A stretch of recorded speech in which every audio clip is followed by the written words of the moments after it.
While new games can cost up to $70 these days, there are plenty of games under 30 that are just waiting for you to play. We'll take a look at some of these great gems today. If you can think of any other games in this price range, feel free to post them in the comments. So let's jump into the video, have fun and welcome to the Switch Gems channel. Just one more quick note in advance. If you want to spend even less money, feel free to watch my videos about the best games under $20 and under $10. Links can be found in the video description. Hades. We'll start with a game that has played a role on my channel quite often. And for good reason. With Hades, you get the full load of action for $25 and, in my eyes, one of the best indie games of all time. It's not for nothing that Hades won the Game of the Year award at the Game Awards in 2020. For me, the game has managed the perfect balancing act between frustration and motivation. Due to the genre, you die quite often in the game, and I do mean lots of times. But that's what kept it challenging and exciting for me. The story of Zagreus is also written in a very emotional and captivating way. Hades is now an absolute no-brainer for me and worth every single penny. Dead Cells. Dead Cells is kind of the 2D Metroidvania brother of Hades for me. Similar challenging gameplay, but from a different perspective and a bit less varied than Hades, at least for my taste. Still, I had some fun, sometimes a bit frustrating hours of play with Dead Cells as well. Dead Cells also won an award at the 2018 Game Awards. What fascinated me about Dead Cells is the combat system, which at first seemed rather dull, which became more and more challenging over time, and above all, you had to be really tactical yourself at some point to escape death. Dead Cells is available in the eShop for $25 and is definitely worth the money.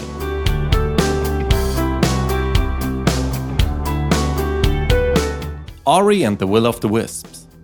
Ori and the Will of the Wisps is not only the next Metroidvania smash on this list, but also an incredibly beautiful, aesthetic game.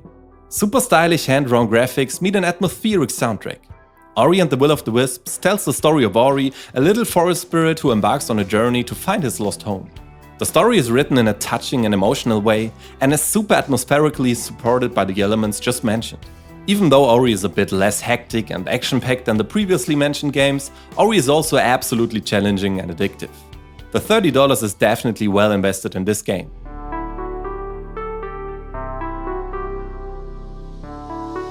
Bayonetta. The third part of the series came out at the end of last year. Bayonetta 1 is now available for only $30 and for that price it's an absolute no-brainer in my eyes. The story about Bayonetta, a powerful demigoddess, is told in a rather self-deprecating and humorous way, although it has to be said that the story is rather secondary. The focus here is clearly on the action-packed, fast-paced gameplay and stylish visuals. I mean, you can fight giant monsters and demons with your hair. Do I need to say more? Also, the gameplay and Bayonetta's moves are varied enough to keep you motivated long enough.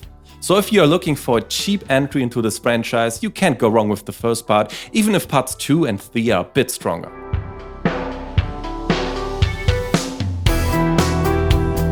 Moonlighter. First of all, I want to mention that Moonlighter is often on sale for less than $10, so it is definitely worth waiting for a corresponding sale.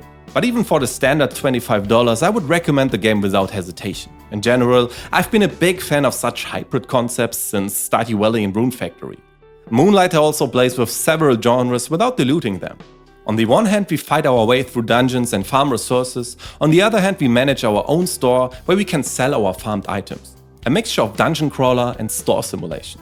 And both genres are, as mentioned, well integrated and implemented. Definitely put the game on your wishlist and wait for the next sale. You shouldn't miss Moonlighter. Minecraft. Somehow hardly anyone talks about Minecraft anymore. Most likely because everyone knows it by now and has it on their radar. For all of you who didn't know that Minecraft is available for only $30, here's a reminder. As I said, I think the most of you know this classic and most likely have already played it.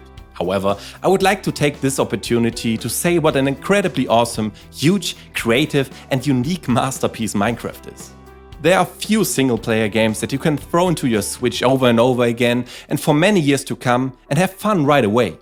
It almost never gets boring and there's always something new to discover. It's just a great game, but I don't think I'm telling you anything new. Lego City Undercover. Lego City Undercover has always felt to me like a GTA for kids. You move around in a similarly open world, can get into any car and cause chaos as you please. In addition, there are of course various quests and a kid-friendly crime story, which is punctuated with some jokes. Not only the open world provides a lot of variety, but also the many different game mechanics like platforming elements and various puzzles contribute their part. Even if it might seem a bit too childish for us adults in some places, the game is great fun and is not only recommended for kids. Especially with the background that current games are getting more and more expensive, it's definitely nice to see that you can get some real bangers even with a smaller wallet. How did you like my list? Feel free to write me your additions in the comments. If you liked the video, feel free to show me with a thumbs up and don't forget to subscribe to my channel to never miss a video in the future. Thanks for checking in and see you next time on Switch Gems.